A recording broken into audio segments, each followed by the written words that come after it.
Here again, and I just would like to say a couple of words before we get started with this video.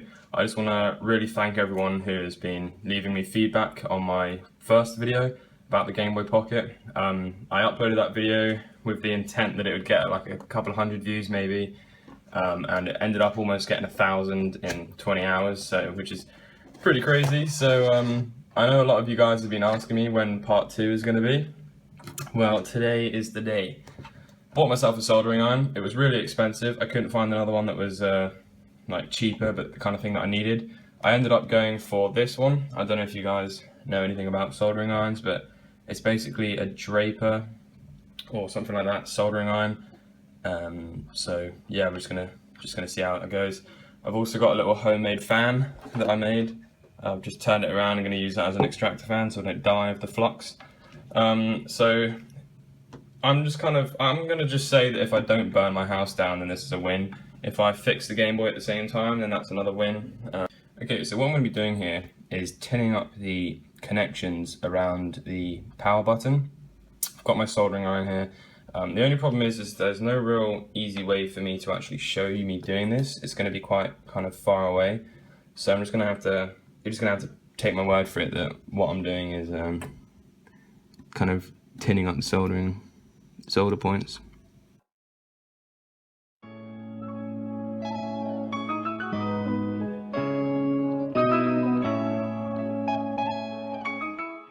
Okay, so as you can see, I've done those two now.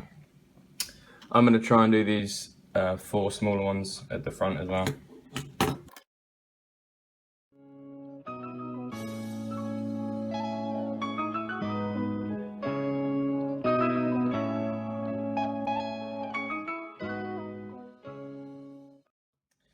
Alright, so that's me kind of finished tinning up those areas there. I'm actually going to put this back together now, and we'll test it and see if that's made any sort of difference at all.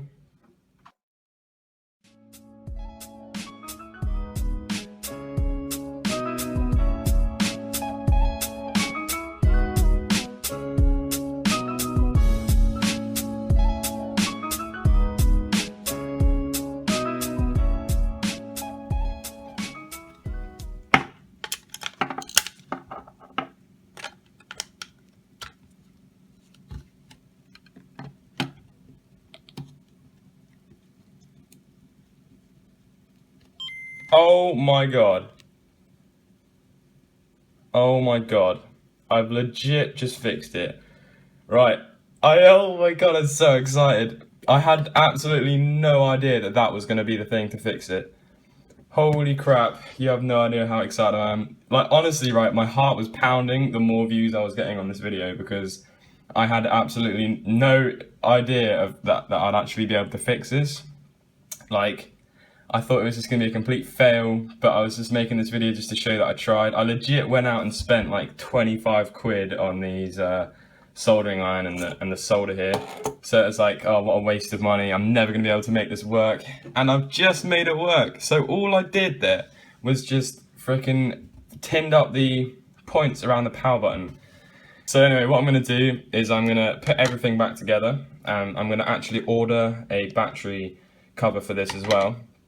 And I'll speed up the process of me putting this back together.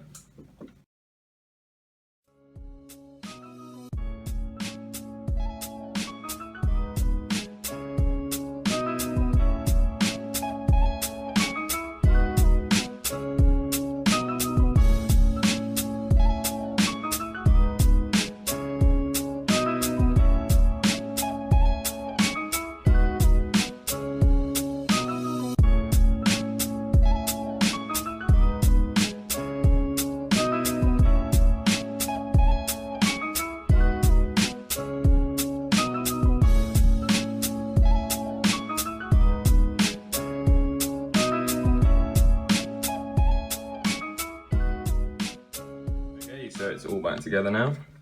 As you can see, it looks really nice now that it's all in clean. All the parts of it are like pretty much brand new again. There is some kind of damage in there. That's not dirt, that's actual scratches. And then there is a couple of, like, that's actually dented at the top there. and that as well. But what I'm going to do is I'm going to pop some batteries in it again. Oh, I forgot to put the power button in.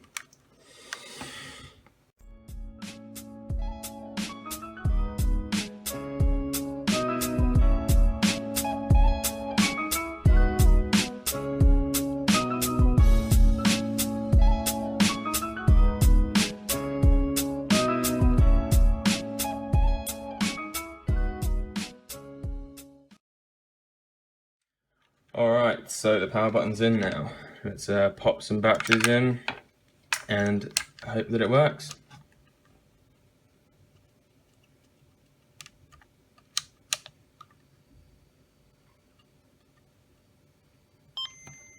There we go. Now, a little bit worryingly, it didn't turn on straight away. Right, well anyway, we'll see if the buttons work and everything. Might be a good idea to test.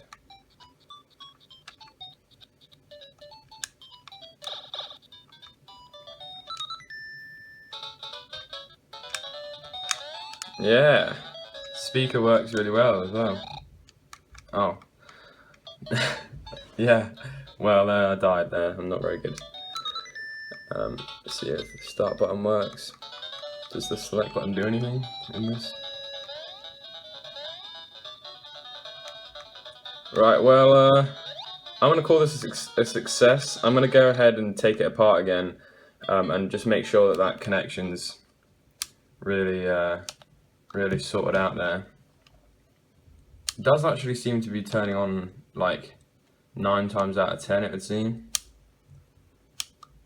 See, it didn't turn on there, and the batteries are in, and even if I rub the batteries. So what that means is it is actually the power switch. And I mean, it is actually only a really thin bit of plastic moving backwards and forwards there. So what it might actually be is just the actual switch itself isn't very good. So what I'm actually going to go ahead and do is order a replacement switch for it. And I might actually fit that in a part 3. And I'll also order a battery cover for this, and that'll be in the part 3 as well. But for now, I've got a semi-working Game Boy, which just kind of decides when it wants to work and when it doesn't.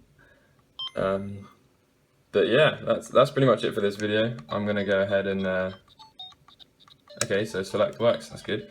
I'm gonna go ahead and edit this video, upload it for you guys, and I'll see you in part 3. So thanks very much for watching.